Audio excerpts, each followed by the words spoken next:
يا شباب. طبعا ده شارع اسكندريه، وطبعا الساعه دلوقتي 9 10 الا ربع. 10 الا ربع يعني ايه؟ يعني ايه؟ يعني الدنيا هاديه، مفيش تكدس في الحركه. حتى لو في بعد اللي الواحد شافه في اسكندريه واللي في القاهره فيصل، فلا احنا الحمد لله في نعمه من الله عز وجل. ربنا يدومها علينا ويحفظها من الزوال. يمين كده علم الروم، وشمال كده سوق الخضار. ناخد الجوله ديت، معرفش والله هتودينا فين وهنلف فين، انا معرفش. انا عملتها كده يعني تقدروا تقولوا ايه، بدات من شارع اسكندريه، لان شارع اسكندريه من الاماكن المميزه اللي في البلد. شمال من الشارع اللي جاي ده خالد واخواته. الشارع اللي جاي ده خالد واخواته بتاع الاسماك، طبعا مش محتاج حد يعرفه، الله اكبر عليه. وطبعا وباسط وكل محلات اسماك تقريبا في المنطقه ديت، يمكن دي افضلهم على الاطلاق. طبعا المحلات اللي هنا كلها احمد حسنين وكنافه وبسبوسه وشارع اسكندريه. تقدر تقولوا هنا حياه في قلب البلد نفسها لمن لا حياه له. تمام. وسوق الخضار وسوق العيش والخضره وكل شيء كل شيء. كان في سؤال بيقول لي انتوا عايشين ازاي في الشتاء؟ والله عايشين يا عم، والله احنا بلد عادي عايشين. مشكله الميه ما بتخلصش، يعني دائما مشكله الميه بتتكلموا عليها في مطروح ما بتخلصش، لانها قائمه بسبب بعدنا عن النيل. ده سبب رئيسي يعني. كنافه وبسبوسه واحمد حسنين وبلبن. هو كنافه وبسبوسه مرتبط بلبن، ما اعرفش ليه، ايه الوجه التشابه اللي بينهم، ولا ايه اللي هنا على اليمين هنا حديقه غزاله. لكن انا عايز انزل سوق الخضار اخد لفه فيه كده واوريكم سوق الخضار والناس شغالين ازاي. هنشوفوها في الفيديوهات، وهنشوفوها في اللفه اللي جايه، وهنشوف هنروح فين وهنيجي منين. وغالبا احنا هنطلع البحر، يعني البحر ايه، نعم اني مشتاق وعندي لوعة ولكن مثل لا يودع له سر. فانا هناخد سوق الخضار كده لفه كده، اوريك الناس عايشه. احنا عايشين والله، بناكل وبنشرب وبنتاجر وبنعيش وعايشين على بعض. يعني ما عندناش سياحه خارجيه في الشتاء حقيقي، لكن الناس ما بتبطلش تيجي، اللي هم ايه، بيستثمر بقى، بيبيع شقه بيشتري شقه. ده فرن عيش اهوت اللي هو بالبطاقه اهوت في قلب البلد نفسها، وقريب من شارع اسكندريه وجنب شارع الجلاء. لفتكم خدت لكم خالد واخواته من يم شارع اسكندريه، وهنا من قلب السوق نفسه، وجنب المطعم العالي بقى، ومطاعم الفول والطعميه والخضروات وكل شيء انت تعرفه عن مطروح. هتعرف مطروح كلها معايا في الجولات بتاعتي. وفي اصلا عندي كام جوله، في واحده مجموعه اسمها مطروح يا دوله، دي اللي انا فاكرها، التانيه مش فاكر اسمها ايه. جولتين كاملين عن مطروح وكل مكان عن مطروح على اليوتيوب بتاعنا هنا، مطروح جنة وروح. الشارع ده اللي بيودع يدخل على خالد واخواته ومحلات الاسماك اهيت.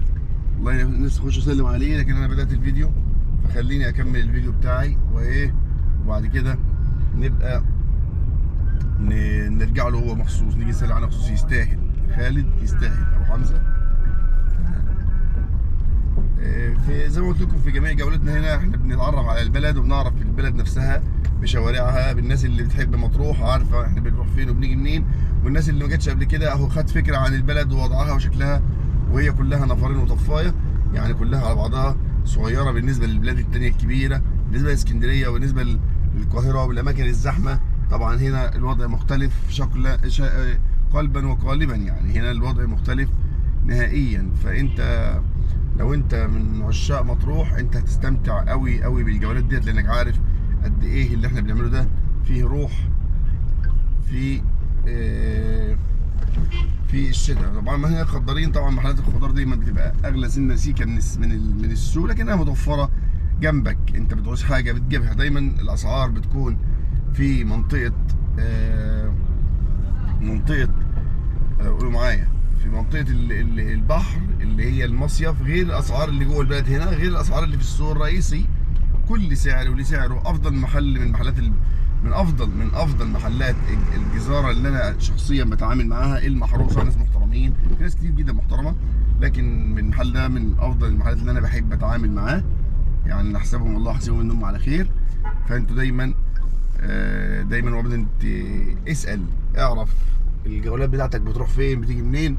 اسال واعرف انت ممكن تجيب لحمه منين، خضار منين.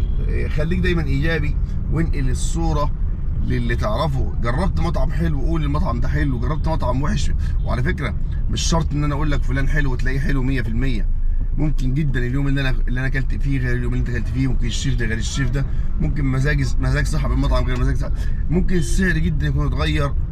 ألف سبب يخلي الأكل يتغير. طبعا مطعم الأحرار اهوت اللي هو يعتبر أساس العدس والفطار الجلاية والفطار البلدي. طبعا يا جماعة الخير، أنا اللفة دي الجولة ديت الهدف منها إنك تتعرف على البلد وندردش مع بعض، وأي حد ليه سؤال يسيبه وأنا إن شاء الله نرد عليك في القريب العاجل في أقرب فرصة. من هنا للبحر مفيش ثانية إلا ثانية، أقل من 200 متر. هنطلعوا دلوقتي ونشوفه. موقع السوق اللي احنا لفيناه اقوله في الفيديوهات دي كلها من البحر. الموقع بسيط، انت لو مشيت ورا الفيديو ده هتبقى فاهم اللعبه دي كلها ماشيه ازاي، وهتبقى فاهم المسافه قد ايه من هنا لهنا.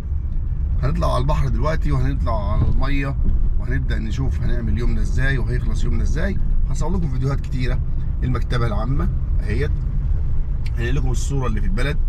تقدر تقول عايزكم تبقوا فاهمين مطروح سنه سنه. طبعا في مليون واحد بيقدم المحتوى، وكل واحد بيقدمه بطريقته وبشكله وباسلوبه. فربنا سبحانه وتعالى عالم بنيه كل واحد وعالم بحال كل واحد، وربنا سبحانه وتعالى بيسخر الرزق لعباده بطرق لا يعلمها البشر ولا لهم دخل فيها البشر نهائيا.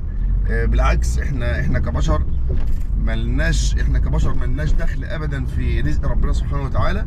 لكن القبول والمحبه من عند الله عز وجل. القبول والمحبه من عند الله. وانت كفلان لا يمكن تفرض على الناس حبك. وكده كده الناس مختلفه، وكده كده الناس لا يمكن ابدا ابدا ابدا تجتمع على واحد في راي واحد. لابد تلاقي الحلو والوحش، ولابد تلاقي اللي يحبك واللي يكرهك، ولابد تلاقي اللي يحاربك. هي دي البشر، هي دي الحياه، طبيعه البشر. فلا يشغلك بالناس شيء، واعمل لله وسيب الباقي لرب الله رب الناس سبحان الملك. الشراء طبعا اجمل منطقه واحسن منطقه في البلد ووسط البلد. وبالليل صيف شتاء زحمه جدا، واحنا كده متجهين على شاطئ الهنا غالبا، لان هو اكبر شاطئ انا اصلا بعمل عليه فيديوهات. وقد ايه انا مشتاق ان احنا نروح على شاطئ الهنا والشاطئ العام كده من شارع اسكندريه. انت عرفت ترتيبك ايه وعرفت مكانك فين، ولو انت هتروح ماشي على رجلك عارف ان ولادك هيمشوا مسافه قد ايه، وهل ولادك يقدروا يستهلكوا المسافه ديت ولا ما يقدروش. انت بقى تحدد ده بناء على ده، او تاخد تاكسي حسب، او معاك عربيه، وهكذا. من افضل الشواطئ الداخليه اللي جوه البلد شاطئ الهنا، رايحين له حالا اهوت.